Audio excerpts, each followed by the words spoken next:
Ladies and gentlemen, His Excellency the President. Ladies and gentlemen, Africa's riches are old and new.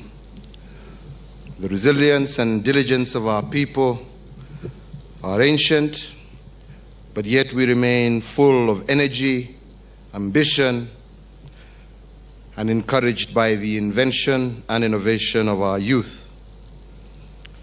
In recent times, as we liberated ourselves and came to more equal relations with the rest of the world, our diligence as a nation and continent earned greater respect and reward.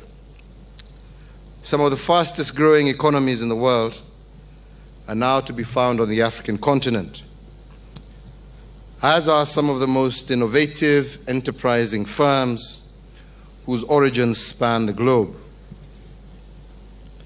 They came to us because they saw our continent's potential that is yet to be fully tapped.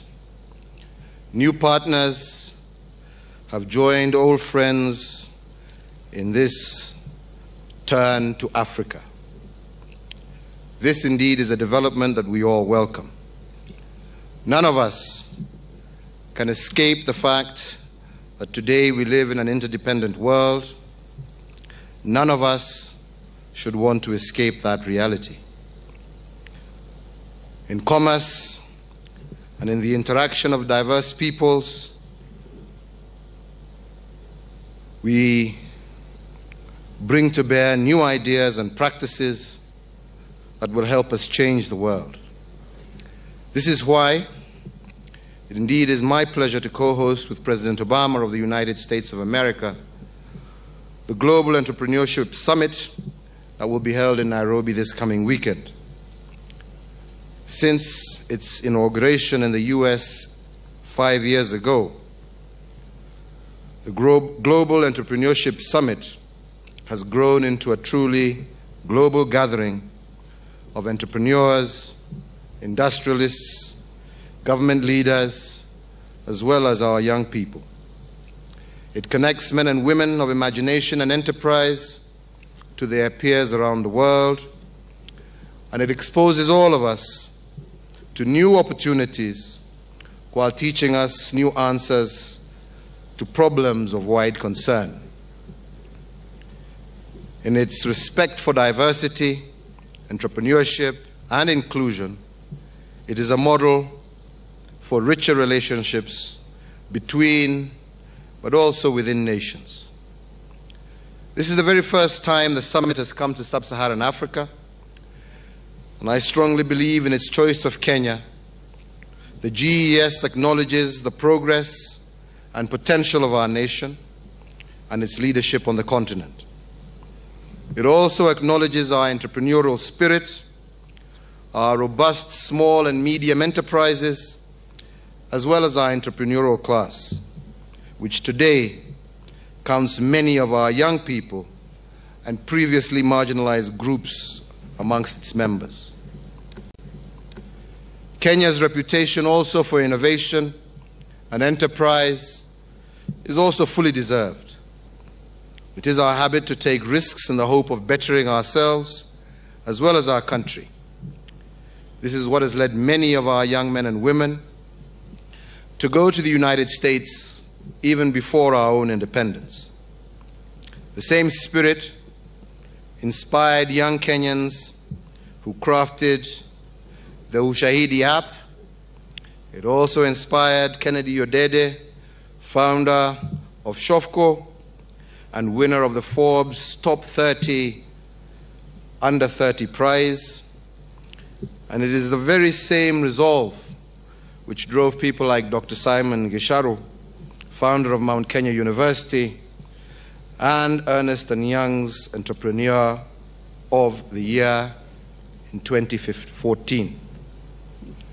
Our innovators and entrepreneurs have certainly earned the honor of the summit, and we honor them in our turn if we welcome our guests with our customary hospitality, and if we truly represent our nation and our continent as well as we are truly able.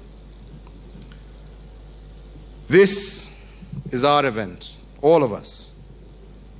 As Kenyans, we have the opportunity to learn from the experience and expertise of some of the world's top business development experts and leaders, and to share with them our own achievements and success stories.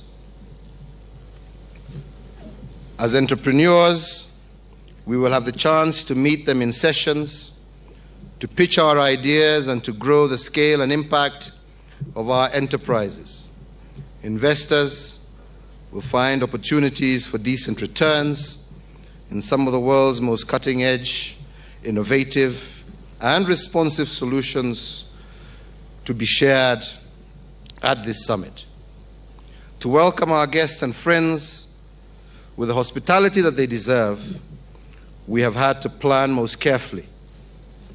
I'm glad to say that my government and our partners have devoted great care to these arrangements, and that our work has been rewarded with commitments from over 1,400 participants, as well as a large delegation from the United States that will be accompanying President Obama.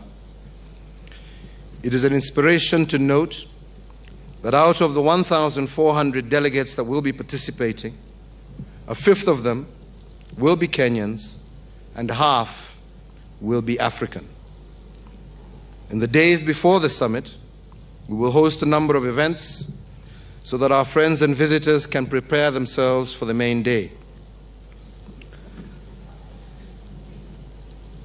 Later on the first day of the event, President Obama and I will hold bilateral talks on the better to strengthen ties between our two nations.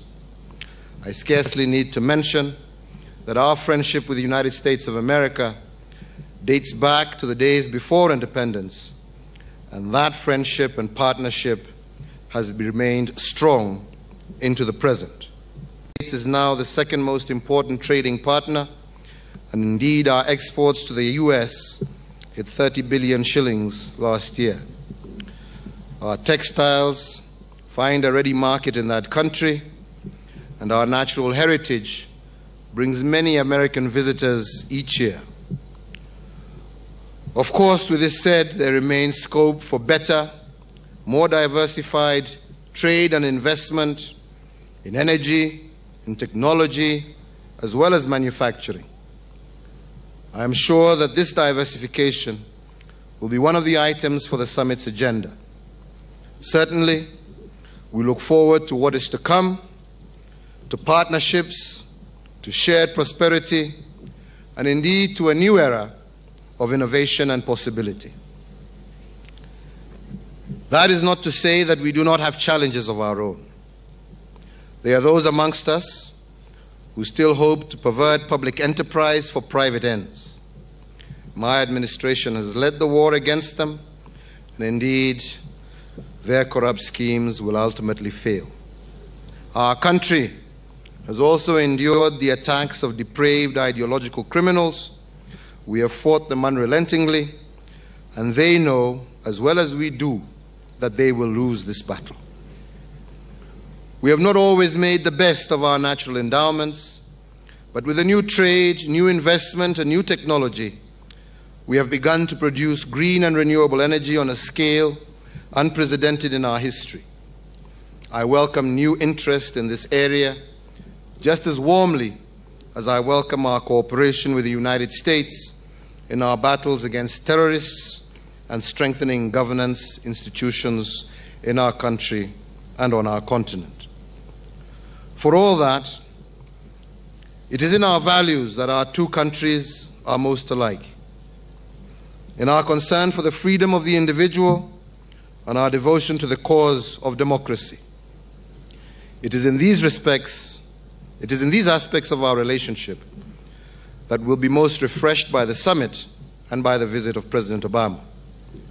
I need not tell you that we have all worked hard for this day, and we are all keen to make it a most memorable moment. All I can say is that those who have doubted the strength of the partnership and friendship between our two countries or the depth of our engagement had better re-examine those assumptions. All I ask today of all my fellow Kenyans is that we give President Obama a hearty welcome and that we all work together for the success of this conference. I thank you for your attention.